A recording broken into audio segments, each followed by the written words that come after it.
I'm pretty new to playing Age of Empires 2 ranked, but I've played a lot of other RTSs, mostly StarCraft, Brood War, and StarCraft 2.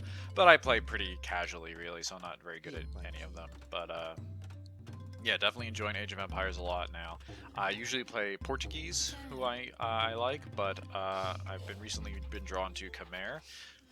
For one reason, the thing I like the least about Age of Empires so far is managing the food early in the game and managing the animals. Like, I don't want to learn how to push a deer to my town center. I'm sorry, that doesn't really seem very interesting to me. So I was looking at what civs have farming bonuses. I watched Spirit of the Law's farming report, and I like the Khmer since you can just throw down their farms anywhere. They don't need a drop-off point, and they just get that constant trickle of food. Plus, I learned a fast castle boom build from watching a Hera video. I don't execute it that well, but it still helps a lot to use it. And I use a variation of it, skipping market and blacksmith, since Khmer are able to do that.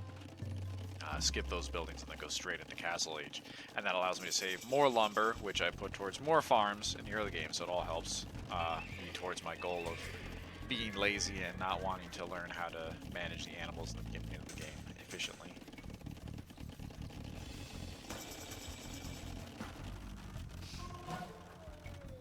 So the first most significant difference between our play here, I think, is that we both get to the Castle Age right around the same time, but he throws down a castle immediately, and he puts a lot of villagers to work on that. He invests a lot in that castle, and I start town centers right away.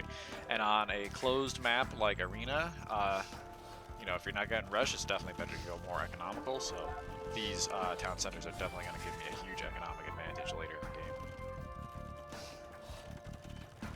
And we can see he just started building his second town center. I already have 3 up, so my economy is going to be much stronger. Oh, and this is Khmer versus Mongols.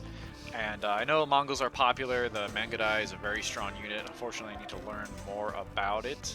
After watching a Spirit of the Law video after this battle, I learned I probably should have went with ballista elephants, but I didn't because I didn't really know much going into this. So my plan was just to go battle elephants and then support them with crossbowmen, since I know the battle elephants could be weak to pikemen, so the crossbowmen can provide general range support and shoot down those pikemen.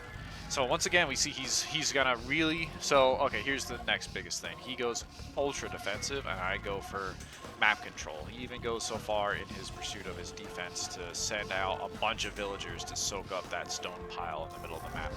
And he's just gonna build so many castles within his walls, but he builds them so far back that they're just purely defensive. They don't really contribute anything else other than being able to make Mangudai out of them, of course. Whereas I am building my castles out on the middle of the map, and now with these two and my army here, I pretty much have locked down the middle of the map. You can see he does not have much of an army, and that's, you know, because of my early economic advantage from all my town centers. So my army is definitely much stronger at this point. And this is locking down the middle of the map like this is going to allow me to soak up all the resources in the middle of the map. Now I got the Imperial Age. He's at the Imperial Age as well. Break out a couple trebuchets, and I begin the assault with my freshly upgraded elite battle elephants, looking glorious. So once again, his army is minuscule. If we met in the open, he would not have a chance at all. But all these castles gives him such a strong defensive advantage. I absolutely need the trebuchets, but he, in anticipation of my trebuchets, built a bunch of his own, and he does well sniping my trebuchets with his.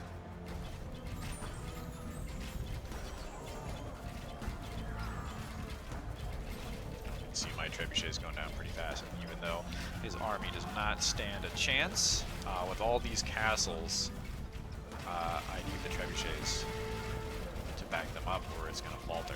And perhaps I probably could have like organized this better, especially if I had better micro and done more damage. But this is the other thing I wanted to talk about. I decided to go for a win more strategy here. Like, I may be a noob, but I've watched quite a lot of high-level RTS play, and I know there's an idea of when you're winning, just win more, as in, it's not, when you have an advantage over your opponent, it's not necessarily always the best thing to just push and go for the kill, because you can risk losing your army. The prudent play is to pull back, maintain your advantage by not losing too many units, and then build on your advantage by, you know, just investing in your economy, your unit production, and strengthening your grip on the map. So that's what I decided to go for here. Instead of headbutting against him and risking losing too much, I just pull back, and I move my, I put another castle right outside his walls to support this position. And at this point, the game's over, I believe, honestly. I have the middle of the map completely locked down. I have control of everything other than what's, like, all the way far back in his base. And even though he has a decent number of Mangudai out, I still have a strong army supported by castles, so there's not really much you can do to threaten. So we're just, and like I said, I'm just going to be careful. I'm just going to try and starve him out, basically. So anytime that I sense I'm taking too much damage, I just pull back to the safety of my castle there. So for a while I tried moving trebuchets up to do some damage and try and break down his defenses enough to the point where I could just overwhelm him, but my poor trebuchet control, along with Mangudai being quite good at sniping trebuchets as well as his counter treb play that he was using, because I didn't have that much success with my trebuchets. But I have control over all the resources on the map, and I'm just able to keep a constant stream of elephants and arbalesters. Oh, those poor hussars. That was a bad rally point. Ooh, so many hussars wasted.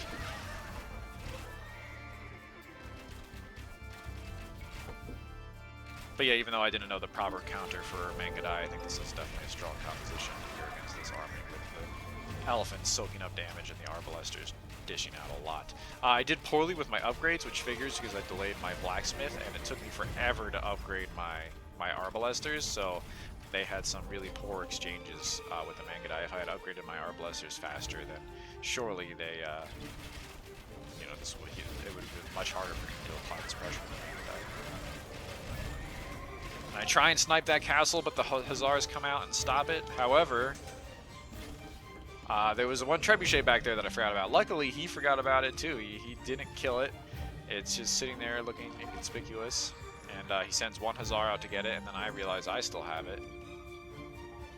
And the hussar is just barely not going to get it. Could have been a hero. Oh well. And then I just roll that treb up and snipe that castle. I think he's out of stone at this point. I saw him briefly try to repair a castle. And then he stopped, and he built so many castles and has so few resources, he's probably out of stone.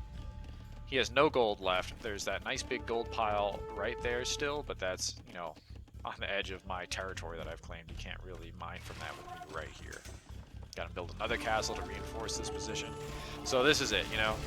This is the style I'm going for. I do like playing for the long game. I don't usually like doing like rushes or anything. So here I'm running out of like mines, so I'm just sending the extra villagers out to make more farms. There's still plenty of lumber on the map to support that.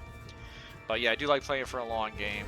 And you don't have to kill your opponent if you starve them out and force them to quit. So that's what I was going for here.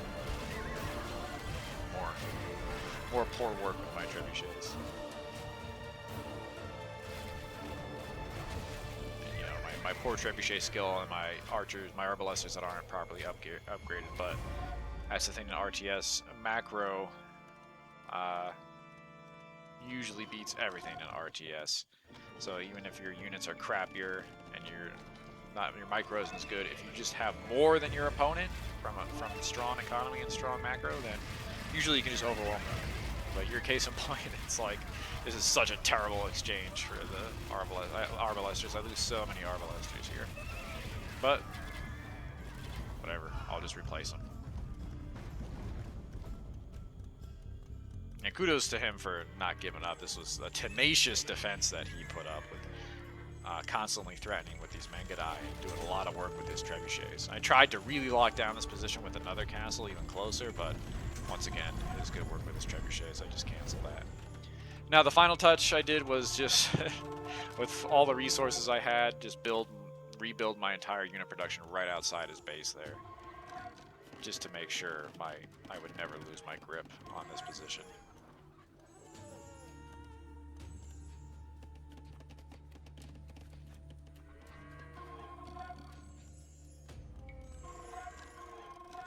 go. His last hurrah.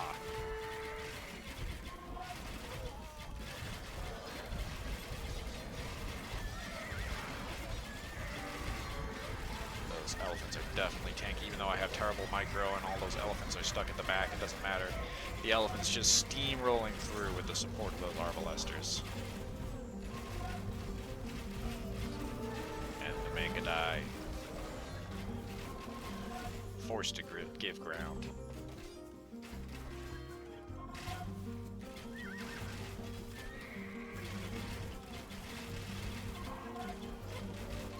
Yeah, I really enjoyed this game. I haven't had one that's like been this drawn out before. I definitely enjoyed playing this one. Definitely enjoyed Khmer. I'm gonna play more of them.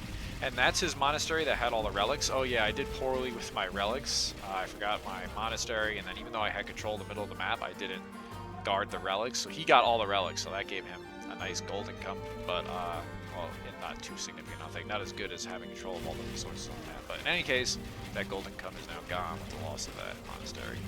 So that's it. You know, he's dead at this point.